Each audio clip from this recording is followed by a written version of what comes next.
Assalamualaikum warahmatullahi wabarakatuh. Perkenalkan, nama saya Tifa Dian Kalista dengan NPM 2317051020.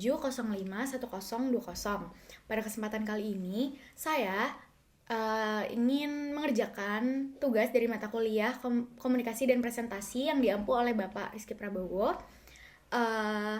Tugasnya adalah memberikan contoh mengenai jenis-jenis komunikasi. Sebelumnya saya jelaskan sedikit mengenai jenis komunikasi itu. Jadi dalam komunikasi ada komunikasi verbal dan non-verbal. Nah, untuk verbal sendiri itu seperti komunikasi yang kita lakukan biasanya sehari-hari, seperti berbicara, berbincang, chattingan, teleponan, video call, Google Meet, ataupun Zoom meeting. Itu termasuk ke dalam komunikasi verbal di mana kita menggunakan kata-kata dan berbicara secara langsung dengan lawan bicara kita, atau kita berbicara sendiri. Komunikasi ini juga dapat dilakukan secara individu atau berkelompok. Jadi saya berbicara dengan kalian ini juga termasuk ke dalam komunikasi verbal. Selanjutnya ada komunikasi nonverbal.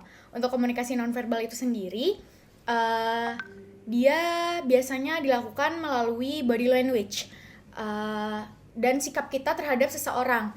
Misal kalau misalnya kita bertemu seseorang, kita kurang welcome atau kita tidak terlalu suka dengan orang yang kita temui tersebut, pasti kita akan mengeluarkan isyarat di mana kita tidak menyukainya, kayak kita buang muka atau kita ingin cepat-cepat pergi dari tempat itu karena ada orang itu. Nah, itu termasuk ke dalam komunikasi nonverbal. Adapun contohnya akan saya tunjukkan setelah video ini. Nah, ini salah satu contoh berkomunikasi secara verbal.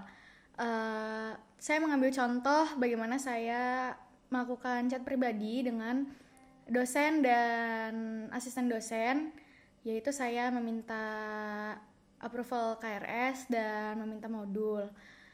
Saat kita berkomunikasi secara verbal, kita juga harus memperhatikan etika dan perilaku kita terhadap lawan bicara kita.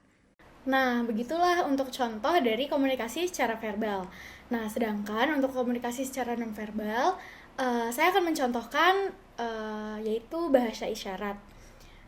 Bahasa isyarat biasanya digunakan oleh teman-teman tuli kita untuk berkomunikasi antara satu sama lain secara nonverbal menggunakan bahasa tubuh. Contohnya adalah mengucapkan terima kasih. Terima kasih. Terima kasih. Terima kasih. Begitu cara teman kita yang menggunakan bahasa isyarat untuk mengucapkan terima kasih. Sebenarnya masih banyak lagi bahasa isyarat yang biasa digunakan, namun yang saat ini saya kuasai adalah cara bagaimana kita mengucapkan terima kasih.